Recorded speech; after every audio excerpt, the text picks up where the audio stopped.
Madame Sâtre ? Madame Sâtre ? Excusez-moi. Oui, monsieur Gauguin ? J'aimerais bien faire votre portrait. Pardon ? Oui, je voudrais vous peindre comme vous êtes là, en ce moment, avec votre bel habit breton et votre coiffe. Vous voulez bien, Marie-Angélique ? Posez pour vous, monsieur Gauguin ? Je n'ai pas trop le temps, ni l'habitude de rester à rien faire. Ne vous inquiétez pas. Laissez-moi faire. Je vous demande qu'une seule chose, c'est de ne pas regarder la toile avant qu'elle soit finie. En juillet 1886, Paul Gauguin quitte Paris et fuit son ancienne vie d'agent de change. À 38 ans, il veut se consacrer enfin à la peinture. Après un voyage de près de 15 heures en train, il arrive en Bretagne, à Pont-Aven. Il va passer dans ce petit village de pêcheurs plusieurs longs séjours pendant les années qui suivent. La vie n'y est pas chère et il se décrit comme un paysan au bord de la mer.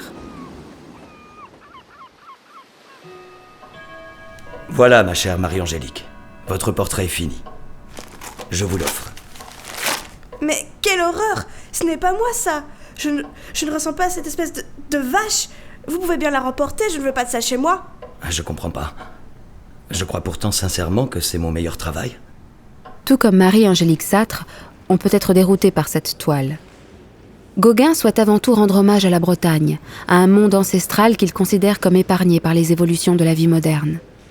Il y voit une terre de légende emplie de résonances mystérieuses, lui qui s'estime être un sauvage dans son époque. Avec ce portrait, il veut rendre compte à la fois de son cheminement artistique et de ses différentes influences. Les formes et les volumes sont simplifiés, les règles de la perspective classique abandonnées. Il entoure la belle Angèle d'un cercle qui se détache sur un fond décoratif en s'inspirant des estampes japonaises. Il ajoute également une touche d'Amérique du Sud avec une statuette péruvienne dont la coiffe et les yeux en amande rappellent ceux de la jeune femme. Gauguin pense apercevoir dans l'art breton une émergence des civilisations considérées comme primitives à l'époque. Tous ces signes sont une invitation à entrer dans son imaginaire où le voyage et le dépaysement règnent en maître. Bien avant 1886, le petit village breton de Pont-Aven a rassemblé des artistes français et étrangers. Plusieurs peintres s'y sont installés au fil du temps, entraînant dans leur sillage l'ouverture de galeries et de marchands de couleurs. Le terme d'école de Pont-Aven ne désigne donc pas une école d'enseignement de la peinture, mais une colonie d'artistes. Ils ont en commun une utilisation de couleurs posées en aplat, ce qui supprime tout effet de volume et des contours cernés d'un trait plus sombre. Pour Gauguin, il faut davantage penser à la création qu'au résultat. Et surtout, comme il le dit à ses amis, il faut tout oser. Émile Bernard s'impose également comme l'une des grandes figures de l'école de Pont-Aven.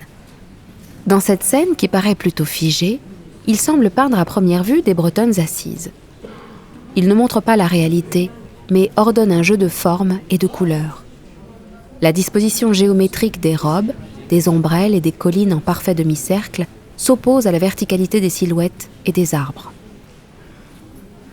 Cette synthèse de formes simplifiées et de couleurs cernées d'un contour plus sombre est une caractéristique forte de l'école de Pont-Aven, appelée le synthétisme. Il faudrait réapprendre à rêver et à ne plus seulement reproduire. Pour les peintres qui se rendent à Pont-Aven, Gauguin fait figure de maître. Ainsi, on raconte qu'il donne en 1888 une leçon de peinture à un jeune artiste, Paul Sérusier, alors qu'il se promène le long de la rivière de la Veine.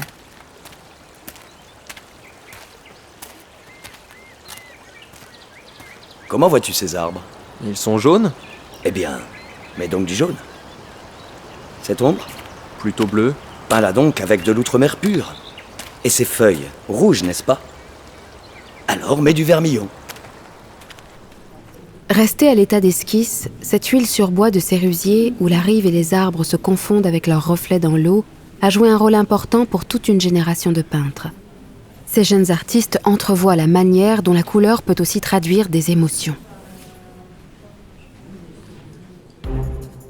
À quoi reconnaît-on une peinture de l'école de Pont-Aven ? Évidemment, les sujets sont issus de scènes bretonnes. Les tons sont vifs et posés en aplat comme dans un vitrail. Les couleurs n'imitent pas la nature. Les formes simplifiées, parfois géométriques, sont cernées d'un contour plus sombre. Au-delà du sujet, les peintres puisent leurs influences dans l'art médiéval primitif ou japonais et renoncent à la perspective classique.